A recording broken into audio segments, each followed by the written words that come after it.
Feel one thing I've learned from you is don't get so triggered by certain things. Like it was a time that I was triggered by the Confederate flag, triggered by maybe a Trump hat. Oh, what? I don't. Yeah. Oh, Yeah. what? Oh, Lewis. So, but Keep going. He's blaming inflation, and he's right. It's been very bad. Can you hear it, Brandon? He caused, yeah, I can hear it. and it's killing black families and Hispanic families and just about everybody. It's killing people. They can't buy groceries anymore. They can't. You look at the cost of food where it's doubled and tripled and quadrupled. They can't live. They're not living anymore. He caused this inflation. I gave him a country with essentially no inflation. It was perfect. It was so good. All he had to do is leave it alone. He destroyed it with his Green New scam and all this money that's being thrown out the window. He caused inflation.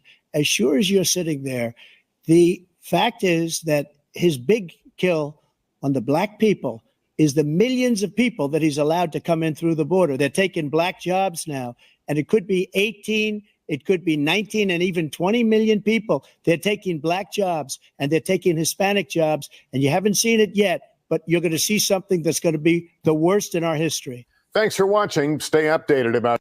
Now, Brandon, let's hear, before we heard Donald Trump, let's see what Clark Anderson has to say. Okay, go ahead. Have an unending influx of immigrants into the country. And that's what Dr. Price is talking about. And nobody, no black politician, no black organization wants to deal with that issue. They will avoid it at all costs, even though in their hearts they know that's one of the biggest problems for black folk. We anticipate in the next 10 to 12 years, approximately 8 to 6 million Hispanics coming into the United States and 41 million Asians. You have been the majority minority for 400 years in this country. You have been the number 2 population for 400 years. You're going to get kicked out of being number 2. You're going to go down and become number 4. Now, common sense, even a third grade education would tell you, if you didn't get anything when you were number 2,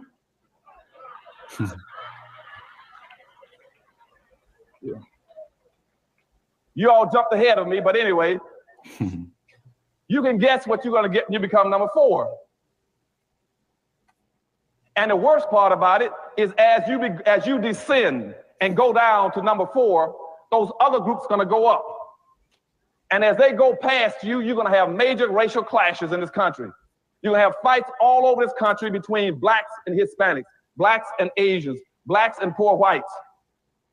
And black folk cannot fight all these groups. Everybody can not always be against black folk. All right, Brandon. Now, I just did this clip maybe about an hour ago because I saw it was getting a hoo-ha on the social media internet, platform. on social media. What do you feel about what Donald Trump said? I don't feel, one thing I've learned from you is don't get so triggered by certain things. Like it was a time that I was triggered by the Confederate flag, triggered by maybe a Trump hat. Oh, what? I don't. Yeah. Oh, yeah. what? Oh, Lewis. So, but keep going. But what I've learned is, what I learned is this is American flag, Brandon. You see the stripes. But what I've learned is I know the reality is, I know what facts are. I know these things are just things. Like I got to be focused on really changing the community, really impacting my life, really focusing on the real issues. Those things are just symbols. They mean something to certain people. They mean different things to me and you. I can't get emotionally charged up by them. So if I hear black jobs, I know exactly what he's talking about. What is he talking about? He's talking about jobs at the bottom. Jobs you can get without a degree for the most part. Wait, hold on.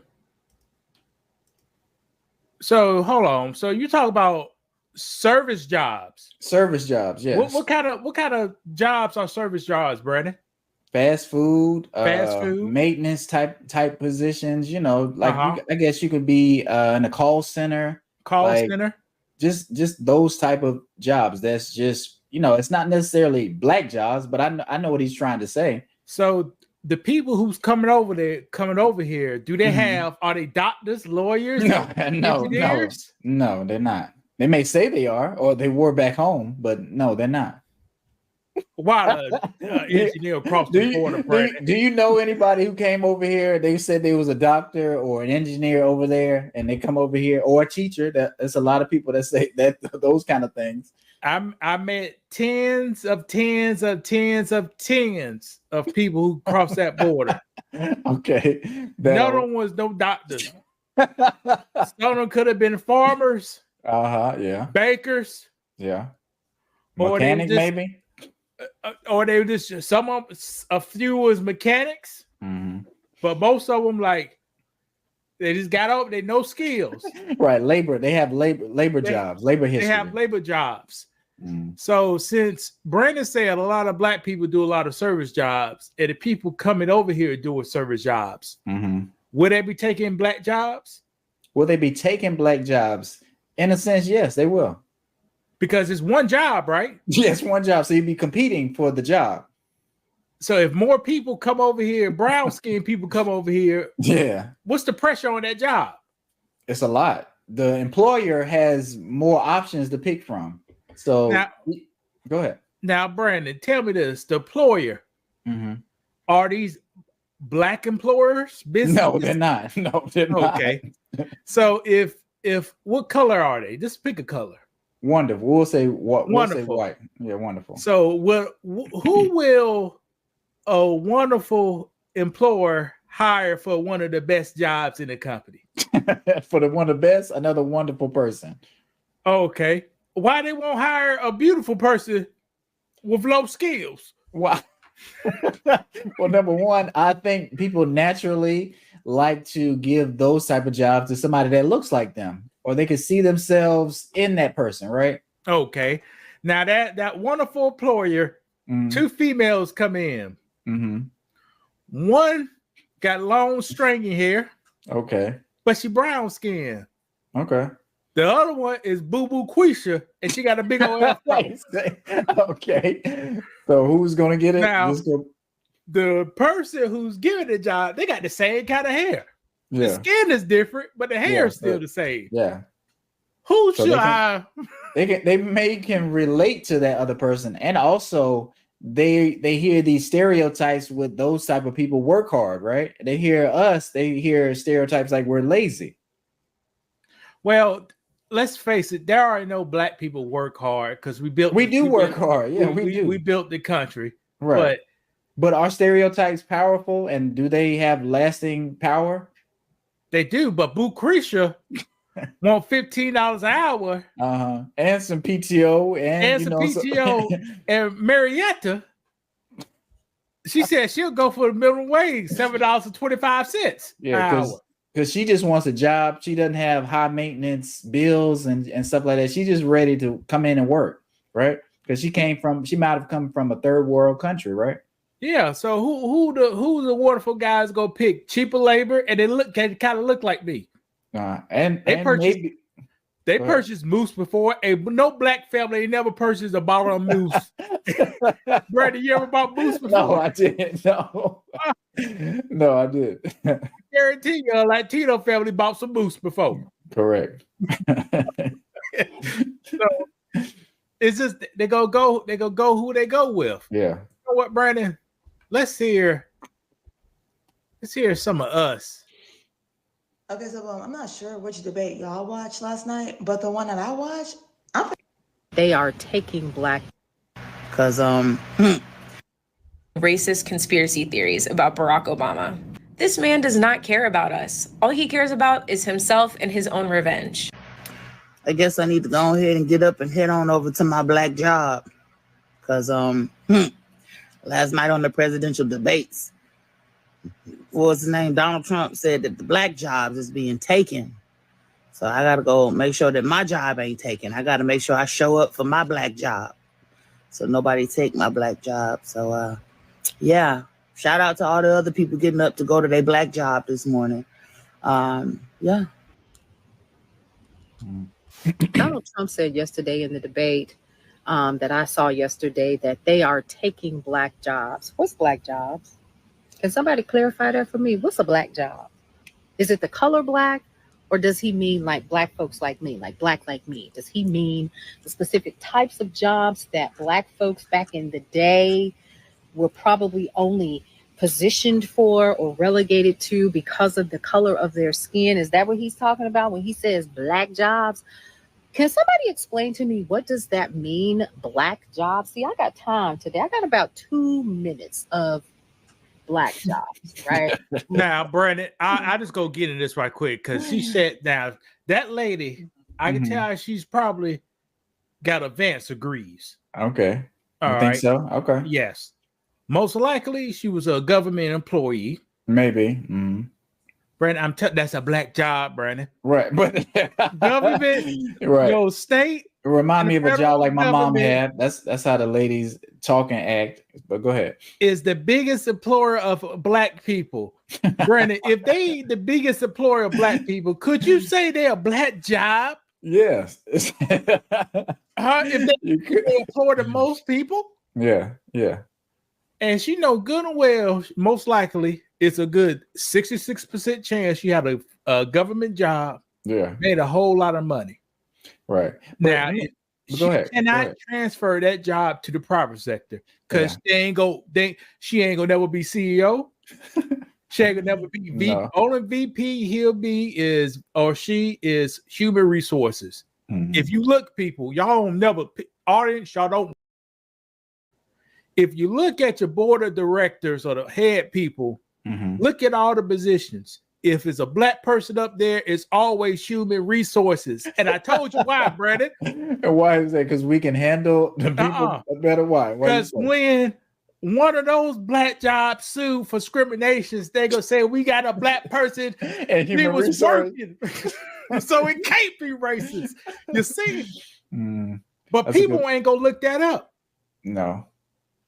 But let me ask you this. Do you think people are, like I said, I've seen a lot of reels, a lot of videos, people making fun of like, oh, I don't want to get my black job taken.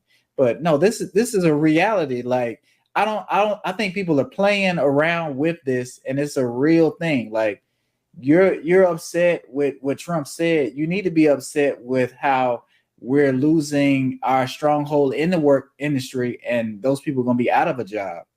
And like how we look in the eyes of America and the rest of the world.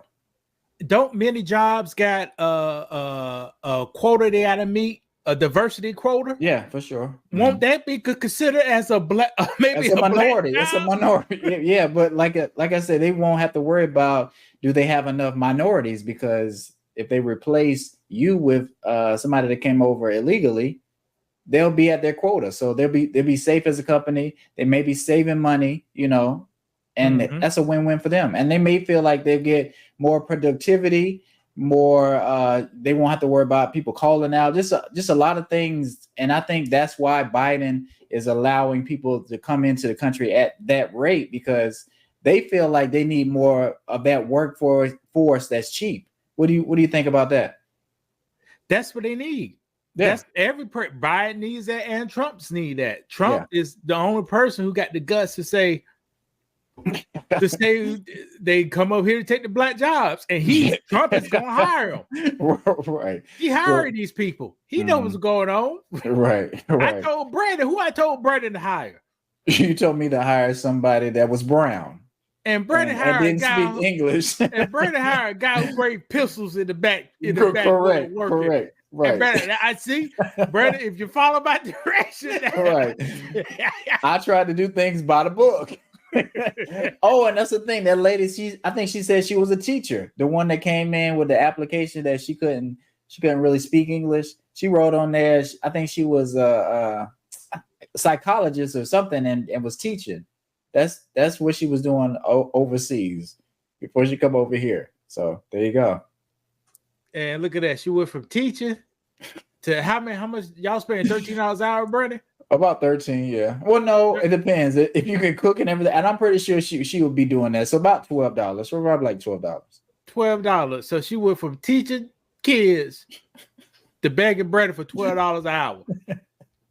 And okay with that. She was I'm pretty sure that day or that month she found a job and she's working now. And I told Brandon to get rid of that black job he had back there. Brown job in his place. You'd be more satisfied. Probably. Even though, but is it legal to hire these people? Brandon, you say yes. They gotta work. They gotta work. Hire okay. He hired him. Right. Biden's his brothers hire him. Yeah, you're right. Shoot. But you know how that stuff is. Some certain groups can do certain crimes or certain illegal stuff, and then when you do it, you may be in a whole world of trouble. So, Brandon, let's go back in time. Let's look at a black job. Okay, go ahead. Pine are yielding their crop of vital gum. Now, Brandon, what do you see here? This is America right here. Right? Is this sharecropping, or is this? No, this these are free men. These are free men just working. Free men on some land. On some land. Okay. On some land. How many black people you see? 5. I think 5. I can't tell. Is that one dude? I don't know. Oh no. Well, okay. I just assume they all 5. Now, who's on a horse? The wonderful man. All right. What position is the person on the horse in? Supervisor. Okay, that is the American way. You're right. Black's supposed to be the working class. Yeah. Get a book called Black Labor, White Wealth by Dr. Clark Edison. It's on sale. Get that book. He's talking about the same thing. But let me ask you this real quick. Is that a black job? Is the man on the horse? Can that be a black job? No. Just like you don't got no black NFL owners. No, they can't. That would be a black. That's a white job. But why is that? So what scenario? Because so you don't ever think it's going to be one of us on top of a company or an industry, and I think that's our problem. That's what we should be focusing on. The year 2006, they was shocked. I was a black supervisor working on first shift. Because right, all the black supervisors worked those at night. Right. So even though that wasn't a black job, that's funny though. But you still had somebody over you. You know what I'm saying? Yeah. And the person, I could have 10 years of experience. A person could have 1 day. Yeah. Next thing you know, they my boss. Right. And then you got to train them. Right. Yeah. But that's just how the game goes. But go ahead. Was that position ahead of me a white job, brother? Yes, it is. It was. That's why I could never get it. But that stuff isn't set in stone. It's kind of like what we said. It's not hearsay, but it's just understood. It's something that's understood. It's not written down anywhere. If you ask them about it, they'll say, no, we wouldn't do anything like that. Every job is available to everybody. If you want to run a team, if you want to be an owner of whatever, it's up to you. And 80% of people who gets every job that's listed, they know the person who hired them. 80%. Right. So but that's the kind of stuff that we need to work on doing, because that's all our community is missing. If we just support each other, hold each other down that way, we're more stronger. We're a bigger, better, stronger force.